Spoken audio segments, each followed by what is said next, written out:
Hello, good people, and welcome to The Shift. I am your girl, Anitria Odom, affectionately known as the Philly Kick Lady. There has been so many shifts in my life in the past year that I wanted to share it with you all because I'm pretty sure some of you have some shifts going on. We're at that age, that midlife thing, that middle age thing, and some things are a learning curve. I have to get to know myself all over again. I just working so much and raising children. And now I told you I am at the end. I am at the end. Not the end of motherhood, but I have one more left. And this is her 12th grade year. So that's a big shift for me, going into the empty nest season. And then closing my business that I've had for 12 years. I learned not to judge people. I think I told y'all that before. I used to say to people, why are you closing if your business is so successful? And they would say, well, I don't want to do it no more. And I'm like, they lying. It's because their business, wasn't doing well. But that is my sentiment right now. It's not that I don't quote unquote want to do it anymore. It's just that I feel like my passions are changing, and at 50, I don't want that hard work anymore. Standing on my feet, breaking my back, being responsible for so many employees and, just the rush of the day. I love having slow mornings, peaceful mornings, not jumping up, showering, hurry. Everything was a rush. Even trying to get before the Lord and pray and seek his face for the day. I couldn't do it. Everything was a rush. We were just so busy, so short staffed all the time, but so busy. And I am so grateful for having such a successful business. I'm still in it, but not the way that I used to be. I'm just learning how to do things differently. And so that was my second shift. Then my third one, I think I told you all, but just changing churches after like 8 years, getting to know people all over again, meeting people and all that good stuff. And also, y'all, still trying to navigate through this menopause thing. So life is definitely good. It is different. I keep thinking about, well, what's going to happen when my daughter does go away? And then my husband was promoted, thank God, just not a promotion that he put in, but God elevated him. And, it's just a little more time away from home. And so I'm just thinking about things and, all right, what am I going to do next? I want to go into full-time ministry. I do. I want to go into full-time ministry. I did that years ago before having the children, and I want to do it again. I just don't know what it looks like. And I'm at a place where I am learning how to truly trust the Father, y'all. That's a hard thing. That's a hard thing. That's a hard thing. I like to live by sight. I do. And it says it's impossible to please God without faith. And so I'm like, all right, the Lord is building my faith. He is, because I am the type of person, I want to see everything before it happens so I could get my T's crossed, my I's dotted, just to make sure everything is flowing good. Just a control freak, complete control freak. But I am learning. So I feel like a little child, like I'm starting all over again, just in life. I'm like, wait a minute. You don't know as much as you thought you did, and so just relinquishing control. But I'm going to tell you this.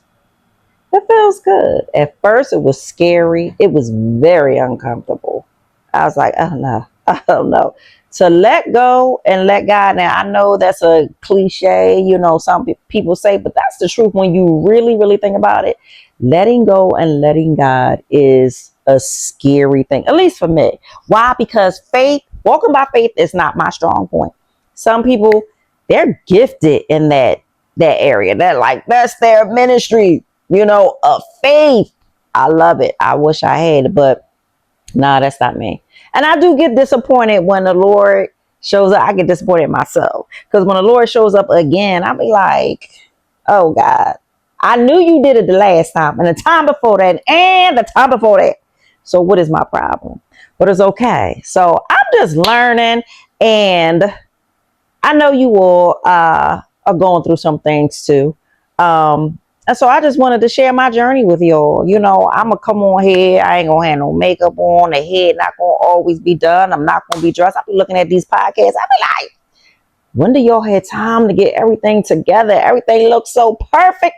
Child, please. I'm sitting on my couch. Okay. I'm sitting on my couch just talking to you. But I do want to ask, how are my caregivers, the ones that raise children and sent them off to school, off to college for the first time? They're out of the house for the first time and you don't see them every day and they're hours away from you. How are you? How are you? Last year, no one told me that I would bawl my eyes out when my daughter left, my middle child, my oldest daughter, she left for college.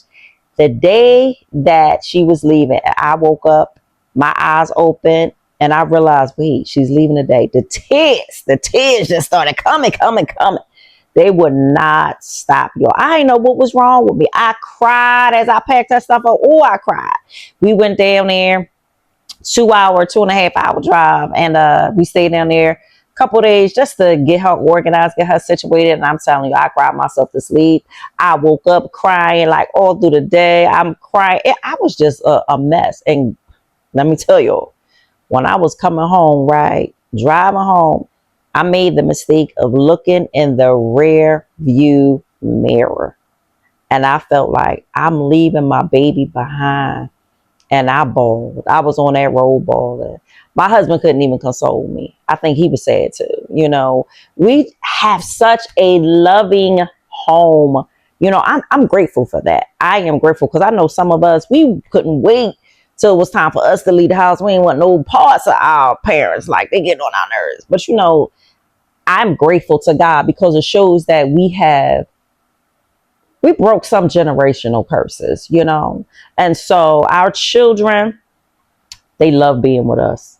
They love talking to us on the phone all the time with us when they're not in the house. You know, our house was the house where all the girls came over every single weekend. I open up that door, all you see is a bunch of shoes.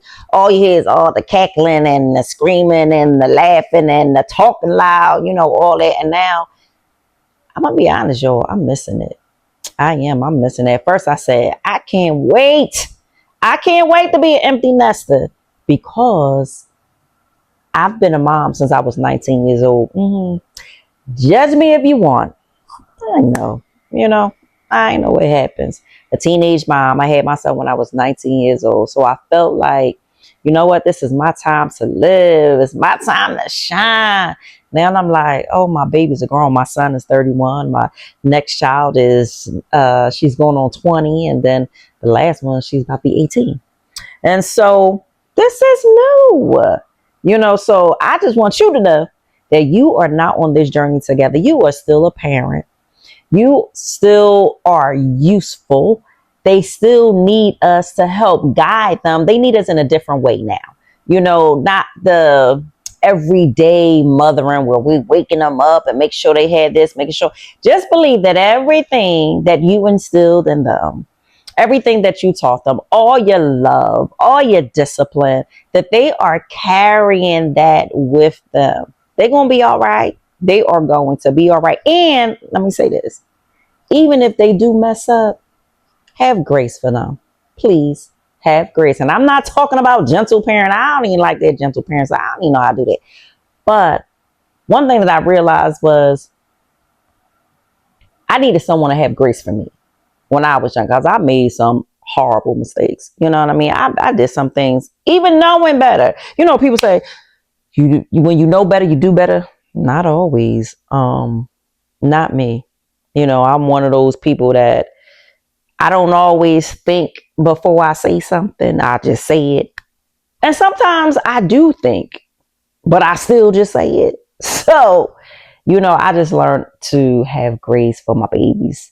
And, you know, when they make that mistake, I tell them, listen, make sure I'm the first one you call. You get yourself in trouble, which I pray that they don't. But if you ever get yourself in trouble, you call me first. Now you gonna hear it. Oh, I'm gonna go up one side and come down the next.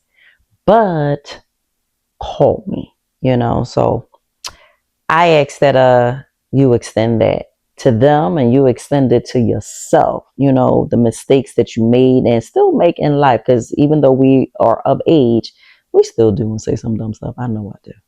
So I will be back, y'all. I'll be back. I decided to come on here and talk to y'all for a minute because I just did my Cake Academy class. And I said, I still feel like talking. So let me see who's out there. All right. So this is new. This is new for me, y'all. This is new. I don't even know what a podcast is. I'm just going to come on here and talk to y'all and tell you all about my life. All right.